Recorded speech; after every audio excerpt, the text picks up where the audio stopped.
Root Riders are undoubtedly broken at the moment in Clash of Clans, and in today's video I'm going to show you the easiest army that's almost guaranteed to get you 3 stars. It includes 7 Root Riders and 4 Titans. In the next 15 seconds, you're going to realize how easy it is to deploy this army. So you put 1 Titan on each flank. We're going to wait a little bit for the Titan to set the final wall break in there. Then we'll put down the skeleton spell. The 1 skeleton spell in this army is to tank the monolith generally. 1 skeleton spell, spam the Root Riders, your Titans, King, Queen, Warden, and the Apprentice Warden as well. We also want to get these wall breakers in. Nice early rage, because these wall breakers are opening up the base so that the Titans and Kings stay in. Yes, the Root Riders do open the walls themselves, but if they don't open them in time, your Titans and King will go outside the base. I believe that is my double rage there as well. Then we're going to send the drill on one side and the RC on the other. I use the drill in every single attack of this video. It is great with this army. Healing Tome, obviously, for the Warden. It just makes the most sense, particularly because I've got the Apprentice Warden anyway, but also because this army has so many hit points, and with the Healing Tome, it can revive a lot of them back. You've also got a lot of rage spells with this army, so the rage gem is completely useless. The drill opens up pretty quickly, unfortunately, but that's alright. All the drill had to do was get rid of that Scattercom, and whilst it looks a bit dodgy that we haven't quite got the town hall down, keep in mind, I haven't used my King ability, haven't used the Queen ability, or the RC ability, and that's where the true power of this army comes from. The fact that you've got 7 Root Riders, you've got 4 Titans, all got an insane amount of hit points, and you've got the Apprentice Warden for them as well. And it's just a line of hit points in front of your heroes, essentially. Not really a lot the base can do to force out your hero abilities early, so you can save them for the back end, and yeah, the base doesn't really stand a chance. Now, as you can see here, I do bring the Fox with the RC. The Diggy would work as well, so if you don't have the Fox yet, that's fine, but I would recommend the Fox. It is perfect for this army. The Gauntlet for the King. I really hope you farmed up the Cookie event, because the Gauntlet is definitely worth it. If not, use the Barbarian Puppet with the Rage Violin. In terms of the Queen, I'm using just the default hero equipment for the Queen, but if you have the Heal Puppet, it's definitely worth using. Let's move on to a ring base, and I'm going to say this. Ring bases are not the best for this army.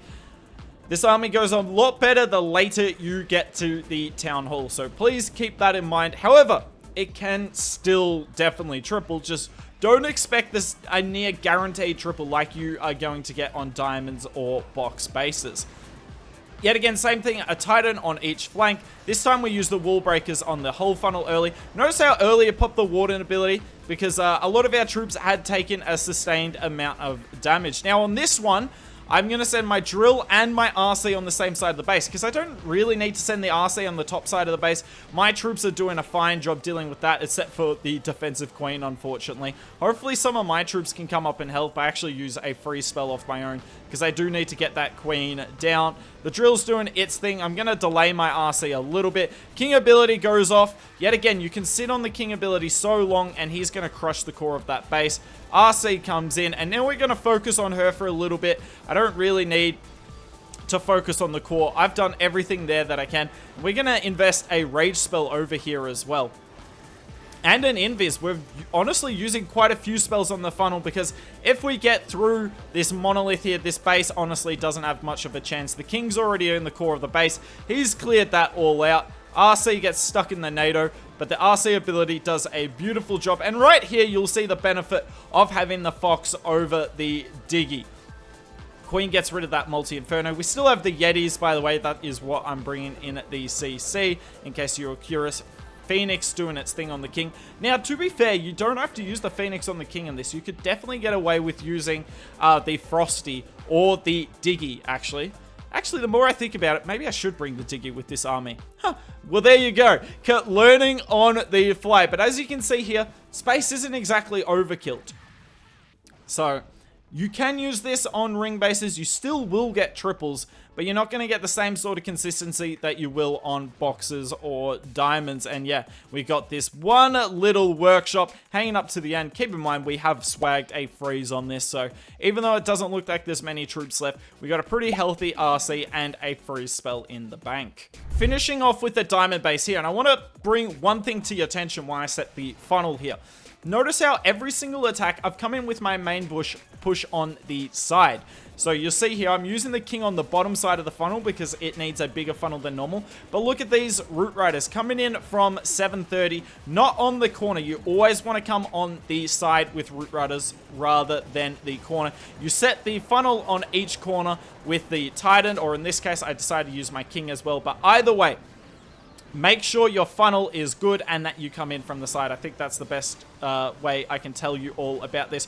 Great warden ability. We're going to use the drill on the bottom side because I didn't really see the need on the drill on the top side because it just deal with the town hall so quickly. All my troops are still healing up. That's why I love this heal tome. It is so good with this army, just adding so many extra hit points. Now, I probably should have saved my skeleton spell. I used it at the start to tank the scatter and the RC, but I definitely could have saved it for the monolith now because that monolith put in a whole lot of work. Unfortunately, my queen walks out the base. I mean, that's just part of this army, honestly, where it's going to be, you're not going to have the greatest control of this army. That is the way I would put it.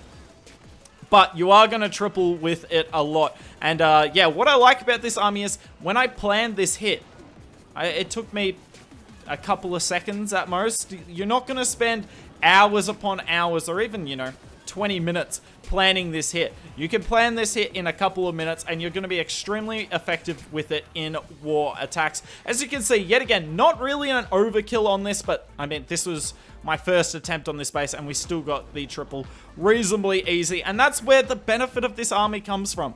You're going to triple a lot. You're not going to have to spend forever planning. You're not going to have to spend forever mastering this army. You can master this army pretty quickly and get the rewards very fast.